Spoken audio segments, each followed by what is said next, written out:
Bu ham g'allani bargi. Bu sarg'ayishi yoki shunaqa tusga kirishi qo'rqinchli holat emas. Lekin mana bu o'suv nuqta. Bu kelajakda boshoq shakllanadi. Bugungi sizlarga tayyorlayotgan ma'lumotimiz g'alla maydonidagi g'alla maysalariga zarar yetkazayotgan yoki yetkazishi mumkin bo'lgan yoki xavfi kuzatilayotgan shved pashshasi zararkunandasi haqida bo'ladi.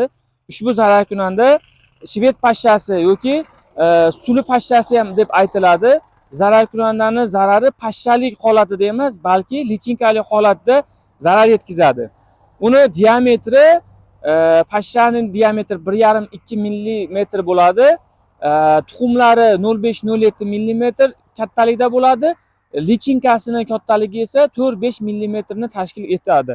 Zararkunanda kuchli zararlangan maydonlar 7-8 sentnergacha, kam zararlangan maydonlar 3 sentnerdan 5 sentnergacha hosildorligi yo'qotilishi ilmiy asoslangan. Bu zararkunanda yurtimiz sharoitida 5 tagacha bo'g'in, ya'ni o'zidan avlod qoldiradi.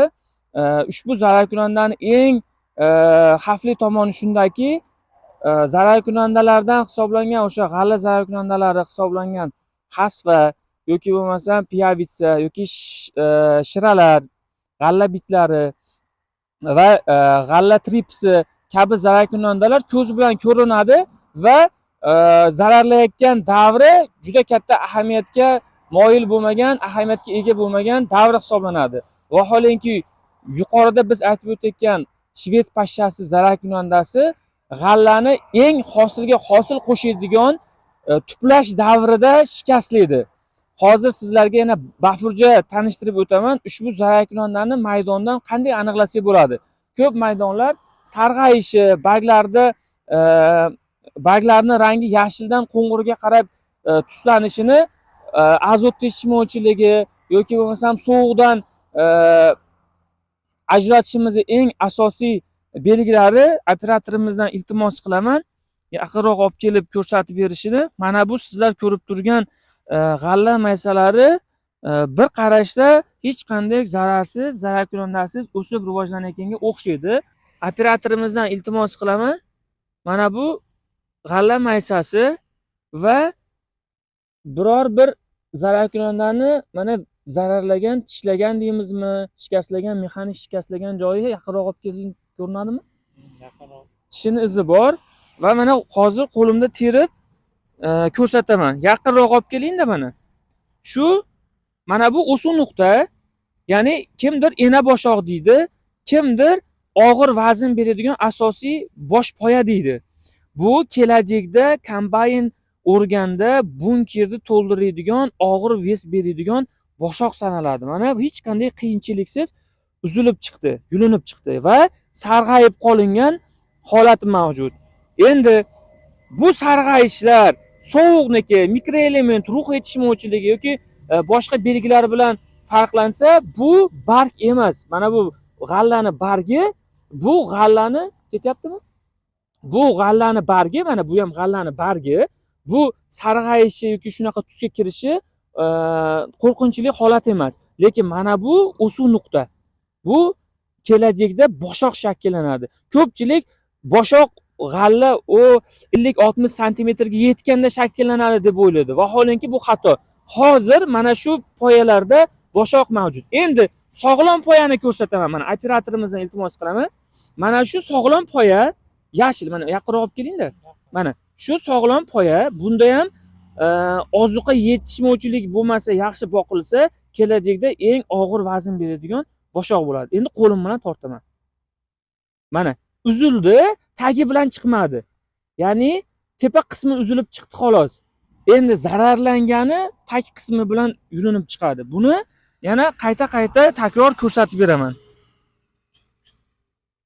Endi zararkunanda eng yaxshi bunga qarshi kurashadigan muddatimiz, shved pashshasiga qarshi kurashadigan muddatimiz bu mart oyiga to'g'ri keladi. Fevralni yakuni martni 1-10-15 kunligida ishlovlarni amalga oshirish tavsiya etiladi.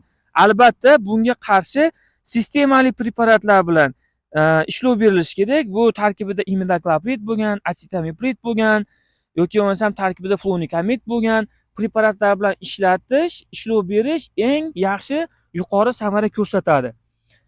Yuqoridagi zararkunanda kuchli zararlangan maydonlar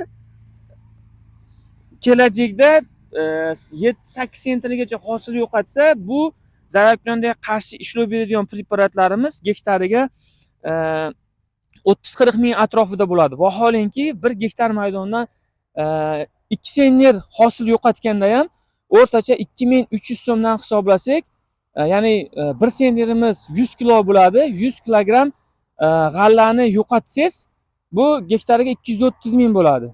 2 sentner bu 460 mingga to'xtaydi. 10 gektar maydonda 4 million 600 ming zarar yetkazadi zararkunanda. Va bunga qarshi ishlovni amalga oshirish eng yaxshi preparatlardan foydalanish tavsiya etiladi. Yuqoridagi shved pashshasi zararkunandasini lichinkasiga qarshi va undan tashqari g'allaga zarar keltiradigan zararli hasva, piyavitsa yoki bo'lmasam kimdir shilliq qurt deydi, zararkunandalarga qarshi kurashishda ham translaminar ham sistemli xususiyatiga ega bo'lgan tarkibida 70% imidakloprид ta'sir etuvchi moddasini saqlagan Punto preparatidan gektariga 100 grammdan sarf me'yorda qo'llanish yaxshi samara beradi. Ushbu preparat erta bahor o'sha birinchi g'allaga qo'llaniladigan biostimulyatorlar bilan birgalikda qo'shib sepilsa, mana bunday zararkunandani zararini oldini olish, u bo'ladigan bo'lsa qarshi kurashishda yaxshi samara beradi. Albatta, tayyorlagan ma'lumotimiz foydali bo'lgan bo'lsa, bizni qo'llab-quvvatlash uchun like bosib, videoni g'alla yetishtiradigan dehqonlarga, fermerlarga, tanishingizga yuborib qo'yishingizni va biz aytib o'tib ketmagan fikrlarni yoki o'zingizning fikrlaringizni kommentariyada bildirib o'tsangiz, xursand bo'lamiz. Barchalaringizga rahmat, sog' bo'linglar.